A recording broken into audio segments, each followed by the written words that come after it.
Get ready with me for my ILR biometrics. So,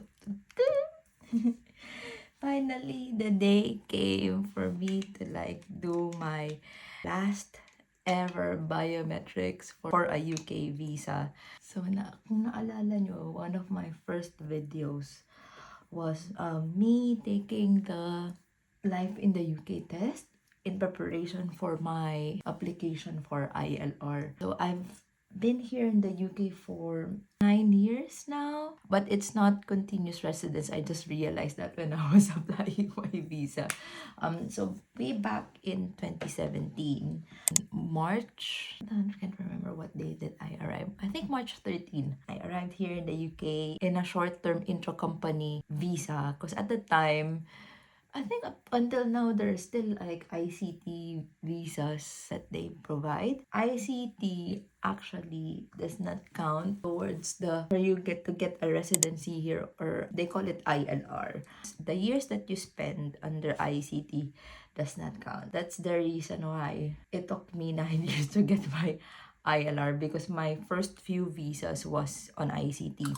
We arrived here in the UK thinking that our assignment would end December for that same year. So at the time, in my mind, I would just be staying here for just that year, not even 1 year. So when December came, towards the end of the year, they were already talking about extending us. I think up until December that year, we were not sure. But fortunately, we got extended, I think, for another year. So what we did, we went back to because we have a return ticket to Philippines, just to use that return ticket and process our next visa back in the Philippines.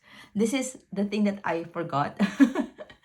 that happened because I thought all our visas were renewed in country, so here in the UK, but our first ICT, long-term ICT, was renewed. In processing was really quick. I think it was done in under a month. We were back here in UK March time, under ICT visa again. What they give us is 1 year duration, so we have to renew almost every single year our visa. I think it will be 2021 that we switched to skilled worker visa. The reason that I know why we switched to skilled worker visa is because it's cheaper apply for skilled worker visa compared to the ICT. A batch of us switched 2021. We took our IELTS here in UK, and it's funny because I don't know if I have videos of me giving tips for IELTS, but I think I did at the time because I was doing YouTube. It was again a last decision thing, would I be extended?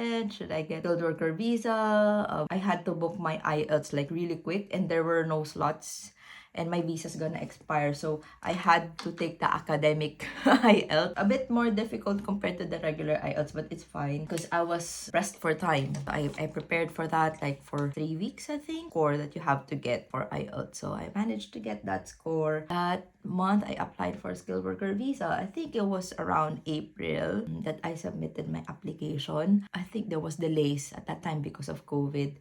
But my BRP was released May 6, 2021. That's the start of the count for the 5 years to be eligible for residency for ILR, because that's the time that I switched to skilled worker visa. That same year, the next problem that we had, I had in my previous company, was there was a rule that you can only be here in UK for 5 years, and that's an internal rule. You have to convert to a local UK employee. During November that year, it was still unclear. Are we gonna be localized or not? What I did, what happened was I transferred over to the client side. So I applied for our client that we were working with, because I was working in a consulting company. I applied internally with them, and I managed to get the job. I think I got offered December time. And at the same time, it was also released that we will be converted to being local.